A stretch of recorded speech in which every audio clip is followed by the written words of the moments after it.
position to be in, because you're having to decide as a single mother, are we going to eat or...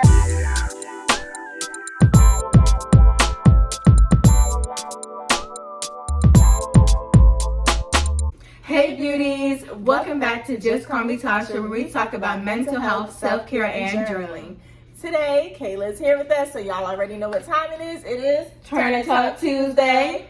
Now we are putting a spin on Turn and Talk Tuesday, and we are introducing for the very first time Turn and Talk Tuesday Media Edition. So what that means is we are going to be taking some topics from social media, all social media platforms, and we are going to be presenting it to you and putting our 2 cents in it, right?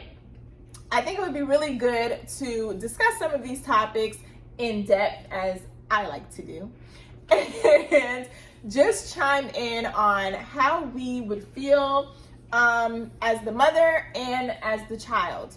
There are a lot of different topics out there that are on TikTok and Instagram and Facebook and well, not really Snapchat so much. I don't really use Snapchat, but just all over. So we are going to introduce our very first topic to you today.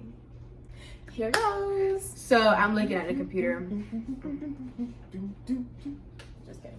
Okay, so the topic that we are doing the first topic is about a 24-year-old Ohio woman arrested for leaving her 10-year-old and 2-year-old daughter in the motel while at work. Okay, so I thought that this was going to be an interesting topic because we have both lived that lifestyle of just making ends meet. And when I say we both, really me, she was just my broke-er best friend because I was already broke. So I can really understand this mom's, I don't want to say desperation, but I can understand why this mom chose to do what she did. And so we're going to dive into it today. I am going to read some of the article. I won't read all of it. I'm just going to pick a few points out that we can kind of discuss. Acting on a tip, officers found a 10-year-old girl and her 2-year-old sister in a room at the Motel 6 after 6 p.m. The older child said that her mother was at work and expected her to be home by 10 o'clock p.m. The mom, 24 years old, she was booked into the county jail on 2 counts of child endangering. The children were turned over to their father. Now free on bail after a hearing, bail is scheduled for another court hearing in April. I actually read the whole thing. April. So let's talk about this. The first thing that I saw was, one, her age, 24. Like, she is young.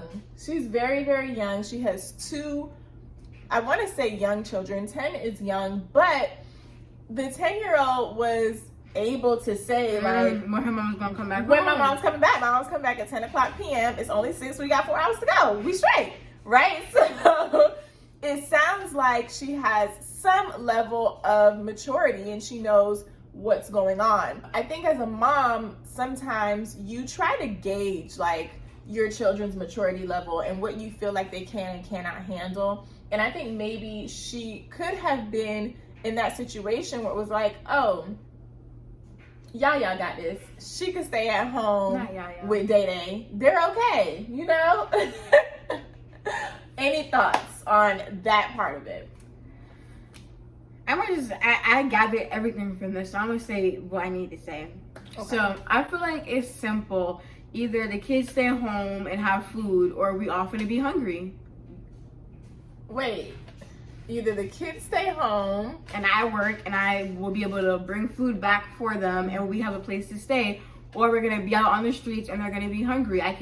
She can't do 2 things at once. Okay, so I hear you talking about it from a mother's perspective, right? But let's look at it from the child's perspective. They probably don't have a choice. Who doesn't have a choice? The mom? No, the kids. Yeah, the kids definitely don't have a say so, right? It's kind of like, I gotta go to work, you can stay here. But if you have, for me, if I was 10, I would be scared because, one, a motel isn't the safest thing, but It depends on what type of motel. She has never stayed in a motel before. I just want to throw that out The ways it looks. because she The way talking it about it like looks. she's been there. Neither one of us has ever stayed at a motel before. So the second thing that I wanted to kind of pinpoint was where it spoke about a tip. Like they were tipped off. Like, There's a 50% chance that could be true, but there's another 50% chance that it's not true. I know it's really hard to tell. But how? I mean, there are people that know what's going on in your life. There are people that are just really bad mind. Like, they just don't want to see you doing great or being great. Not to say that that's what happened in this situation, but there are people out there that are like that.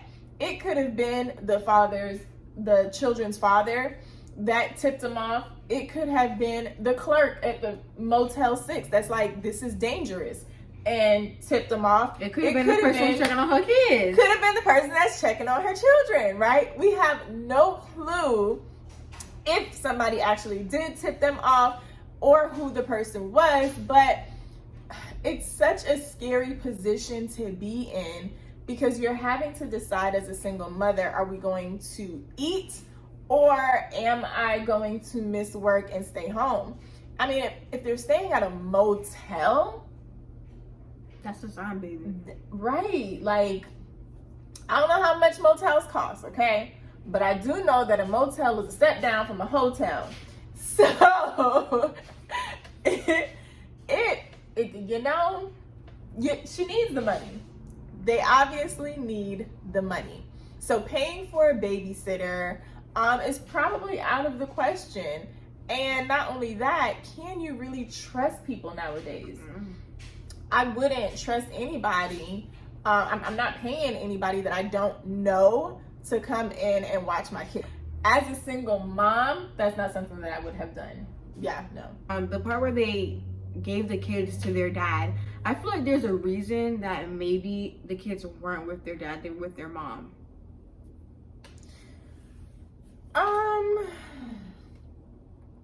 It's really hard to speak on that because mother-father relationships, when you guys are not together, it can be very, very tricky. But it makes you wonder, like, if he was available to take the kids after she had gotten into trouble, why didn't he do it? Was he available to watch them, you know? Was there something going on in their relationship that maybe it was kind of like, I can't even ask him to watch the girls? Or maybe it was I asked him, but he was being nasty with me type thing, you know? Men and women both have a tendency to be very petty when they are co-parenting. That is not to knock any healthy co-parents out there because I have seen it done before, but there are a lot of situations where co-parenting is not done in the healthiest manner, and this could have been one of those situations. Byron.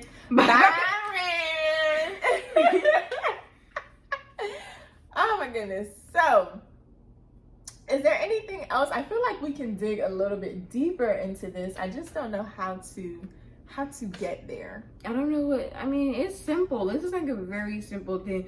I feel like if the cops that went there, like, they could see that she was struggling, find some way to help her and not necessarily put her in jail, because that's not going to help anything. It's going to be on her record, and she probably won't be able to find a good job depending on what it is that she actually wants to do. Okay, I think that's a very good insight. So the cops basically coming in and saying, like, hey, this is illegal, this is a warning, you can't leave the children at home by themselves type thing. She was very honest. She gave it to them straight out. I'm going to work. I usually have somebody that comes in and checks on them every hour. I don't think that she felt like she was doing something wrong. I don't think she felt like she was neglecting her children. Okay. You think that the cops should have came, given her a warning, maybe gave her a fine? She can't afford no fine. She live in a home motel. But no fine. But you still have to enforce the rules or enforce the laws. I don't know what the laws are like in Ohio, but in each state there is a certain age limit that you have to be before you can stay home. Let's actually look it up. Ohio law does not indicate an age that children can be left unattended. Therefore, parents and caregivers need to consider their child's maturity level and their ability to make safe and sensible decisions. So, I'm confused why she went to jail then. What did she went to jail for? yeah, it's a little... I'm thinking that it's because of the 2-year-old child, not necessarily because of the 10-year-old child. But if you put their ages together, it makes 12.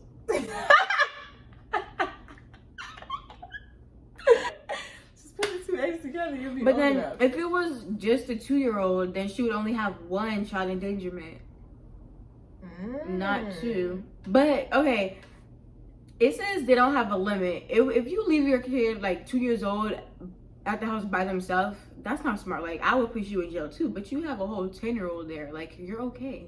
Do you feel like at 10 years old you were mature enough to care for yourself and a 2-year-old? Yes. Kayla, you are 12 and you are not mature enough to care for yourself. That's not true. I am. That would be mean. I feel like there are far greater crimes out there than to arrest a 24-year-old woman for trying to provide for her family. There are literally people out here with weapons, right? Destroying places and offing people, like, and y'all are like taking these people to flipping Burger King and giving them a cigarette. I don't understand. And this is not me saying that there is nothing wrong with what she did. I personally don't believe that a 10-year-old can care for a 2-year-old child. There's just so many things that can go wrong. There are a lot of things that can go wrong on a parent's watch, let alone on a 10-year-old's watch, you know? There are things that you miss. As a teacher, there are things that you miss. Things happen. It's inevitable. But I do feel like they kind of wanted to make an example out of this young girl, and I don't really appreciate that. I don't get that.